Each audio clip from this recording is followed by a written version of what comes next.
You finally graduate after years of grinding. No help, no safety net, just you against the world. Your family takes you out to a cheap Italian place downtown to celebrate. 10 seconds after the waiter seats us, my grandfather raises his glass and says, loud enough for the whole table to hear, Lisa, sweetheart, are you using the 8-100-and-50-$1,000 I set aside for your education? A fork hits the floor like a gunshot. My parents freeze. My sister's face goes white.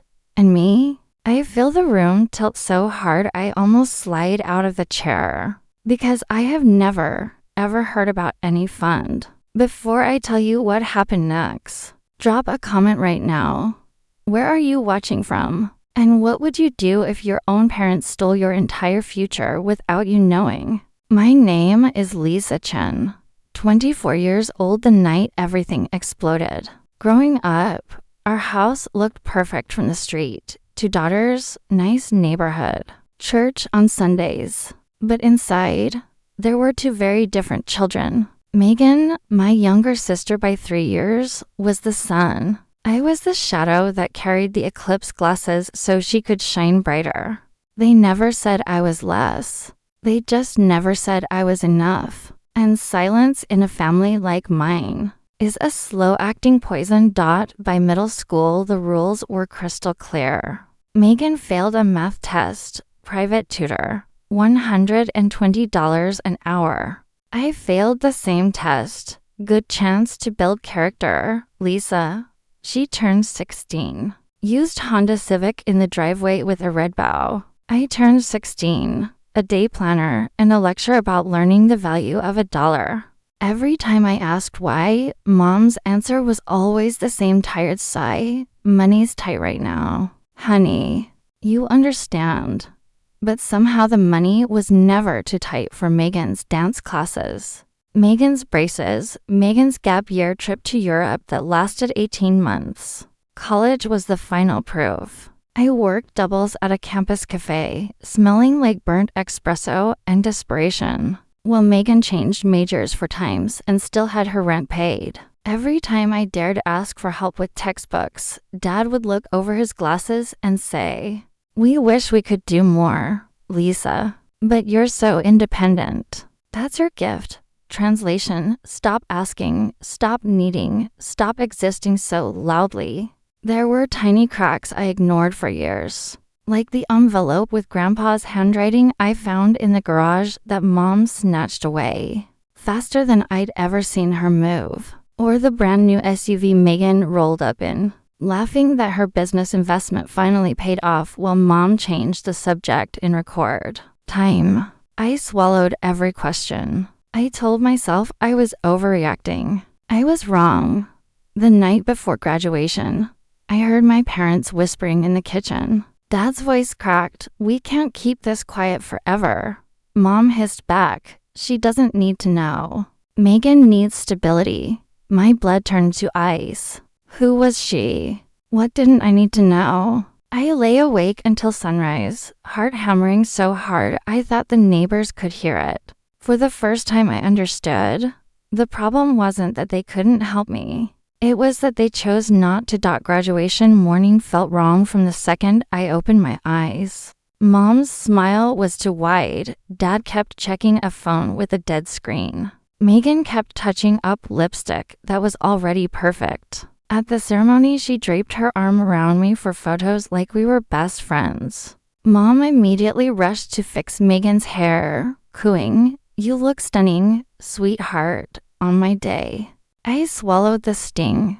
Again, we went straight to the restaurant. Dad kept glancing at the door like he was waiting for a SWAT team. When we walked in, I saw why. Grandpa was already seated at the back table, smiling the softest smile I'd ever seen when our eyes met. Mom's face collapsed. Megan actually took a step backward. Dad forced a laugh that sounded like breaking glass.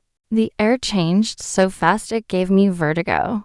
Grandpa hugged me so hard my cap shifted. He smelled like the same cedar cologne he'd worn since I was 5. He whispered, "I'm so proud of you, kiddo.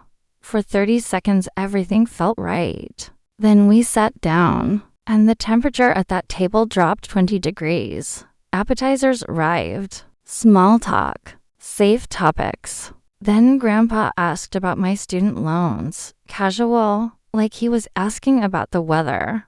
Mom's fork froze halfway to her mouth. Dad cleared his throat 3 times in a row. Megan stared at her phone like it might save her life. Grandpa noticed. Of course he did. He set his napkin down slowly, lifted his glass, and looked straight at me. Lisa, sweetheart, I've been meaning to ask.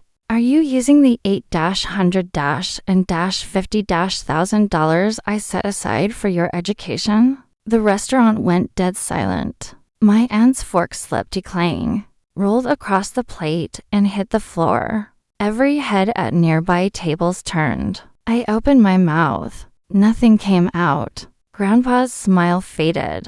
You don't know about it, he asked, voice dropping to a whisper that somehow carried across the entire room. He turned to my parents, slow, deliberate, like a judge about to read a verdict. You didn't tell her.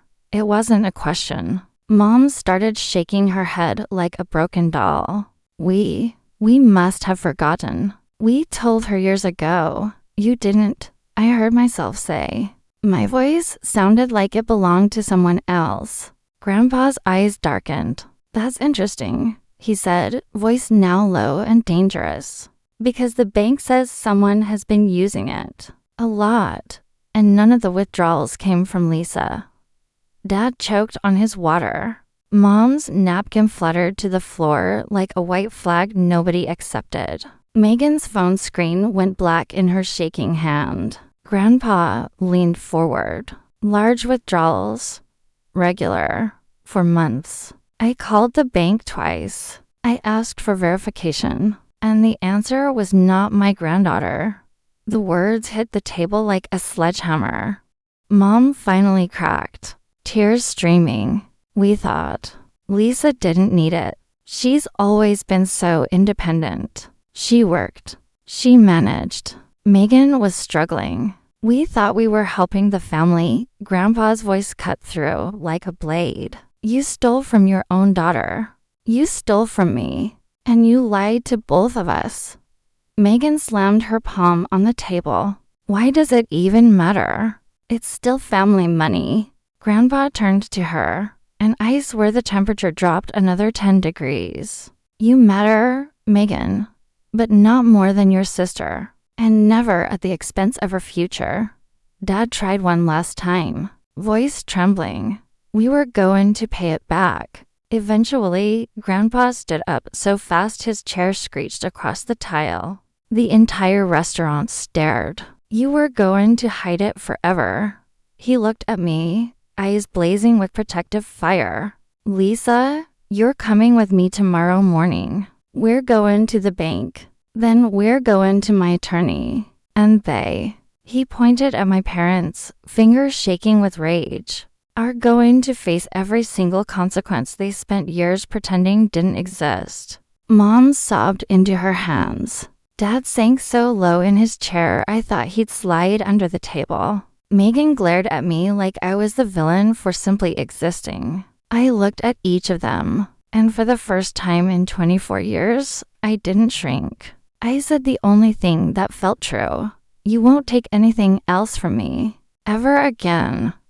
Grandpa rested his hand on my shoulder and whispered, you won't have to. The rest of the celebration dinner passed in total silence. Plates went cold. Nobody ate another bite. We paid the bill and walked out like strangers. The next morning, 8:57 a.m., Grandpa picked me up in his old silver Buick. He looked exhausted, but his jaw was set like steel. At the bank, the branch manager laid out 6 months of statements. $312,000 withdrawn for Megan's condo down payment. $48,000 for her SUV.